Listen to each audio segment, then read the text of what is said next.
this technology the Air Force has that is some sort of laser beam hologram technology, and its purpose is designed to show up on radar of an enemy's radar and show up like a fleet of planes or shit is coming at you, when really it's just fucking holograms. Yeah. And the first thing I thought about was the UFO sightings off those ships. And yeah, buddy. That's not just technology we have. That's technology. That is. They're basically laser pointers in the sky, and that's exactly how those fighter pilots describe them. It's asymmetrical warfare. That's all it is. If you can make a radar system detect something, then you've got an asymmetric advantage. You can turn 1 fighter jet in the sky into 15 fighter jets in the sky. You can turn 0 fighter jets in the sky into a fleet of fighter jets in the sky. You can make it look like an unidentified flying object off the coast of your carrier suddenly ducked out of the ocean, and then flew straight up into the atmosphere.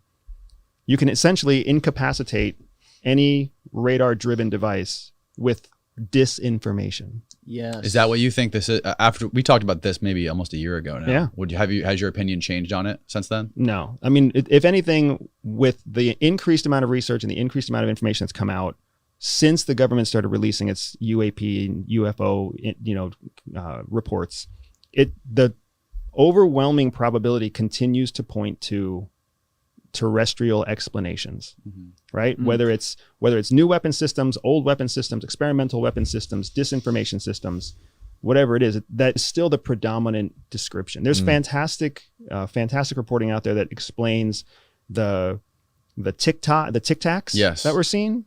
I mean, very sound, solid scientific explanations for how it's shadow from radar, how it's the speeds that are reported are inaccurate compared to the actual speeds that are reported on the actual airframes themselves, that help to color with more scientific context what those various UFOs were recorded by the Navy fighter jet pilots, which also explains why they would be publicly allowed to be released, because they're not in fact hyper dangerous weapon systems from foreign governments, and they're not in fact suspicious foreign invaders, right? So yeah, as far as the whole UFO conversation goes, I still very much believe we have to lean on terrestrial explanations first.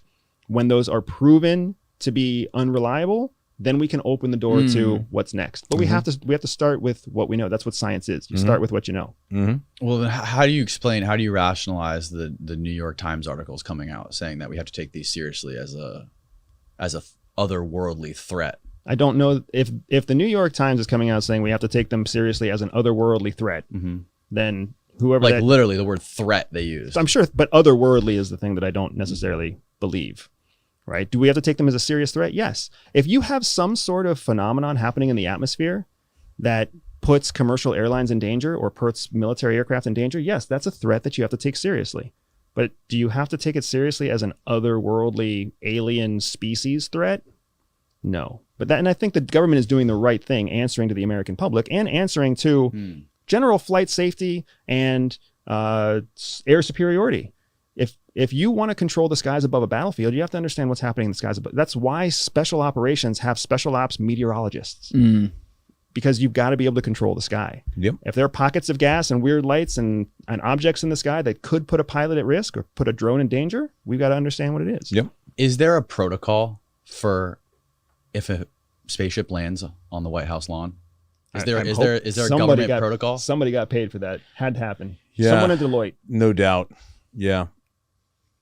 Sleepy Joe wasn't aware. What would that protocol be? I don't know what it would be, but I was thinking, let me go back to the last bit of conversation. So if you think about TWA 800, now we interviewed. I was just going to bring that up. I love where your head's at. We interviewed, so TWA 800 sometime in 95, I think it was July of 95.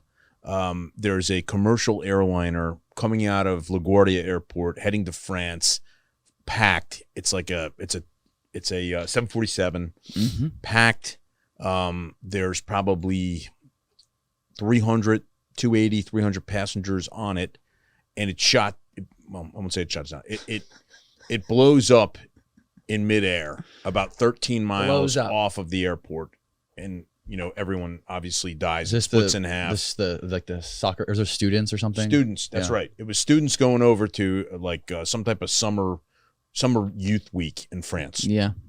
So, and you worked this case. You were investigating this. So we put this thing back together over the course of a year, and there's clearly a missile shot in the side of it. The explanation that the center gas tanks on the 747 were not locked off. So they're supposed to be locked off so they can't pass wing to wing. They can only take the fuel that they have in either wing, and the pilot can go ahead and, switch out. So the explanation was, well, there was a little bit of a seal that was not working, and it opened up, and the thing blew up in the sky. I think we interviewed every certified 747 pilot in the United States who all said that that's impossible, that could have happened. Take it forward. There was a Navy ship in the area that there was a rocket or a missile that was seen traveling to the aircraft, a bunch of flames, and then basically the thing dropped right after that. Let's take the technology that we just talked about. Mm-hmm. This particular person or persons that commanded that ship swore that they saw enemy aircraft in the air, and that's why they made the shot. Now, that's gone. You can't find that anywhere, just like I hate to say this, but just like some transmissions with a couple of fighter pilots as 9/11 was happening who supposedly may have caught up to the Shanksville aircraft. I don't know that'd be a fact, but you can't find anything on that anymore, but it was out there. The transmissions and everything. Yeah, I heard about that. In fact, those guys interviewed on Nightline, the two pilots.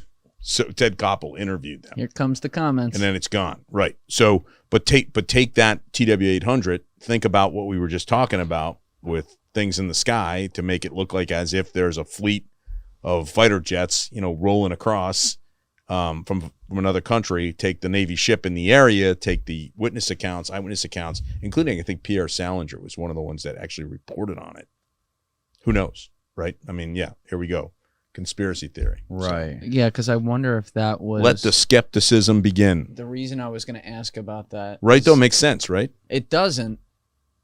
Could and be. then what does make sense is that they had to stop, going back to like the TWA 800 though, like what does make sense is that you can't admit that. Right? Oh, So all right, just straight up without going into all the conflicting details with this and everything. It's like you're a Navy ship, you fire off test missiles, or you're off the coast of Long Island, and if you see enemy aircraft, you're supposed to fire because you get one shot to do it. You end up firing on a commercial airliner.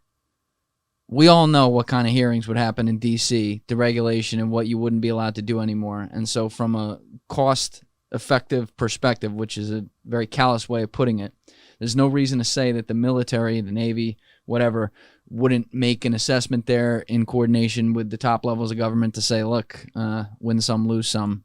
This is an L.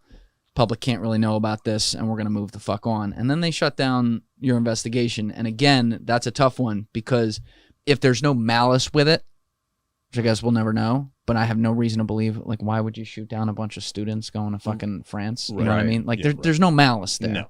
Absolutely not. Then the bigger picture of like that's just me thinking out loud about kind of tying together. Right. As we do so well. You see in the Bureau, we connect dots now.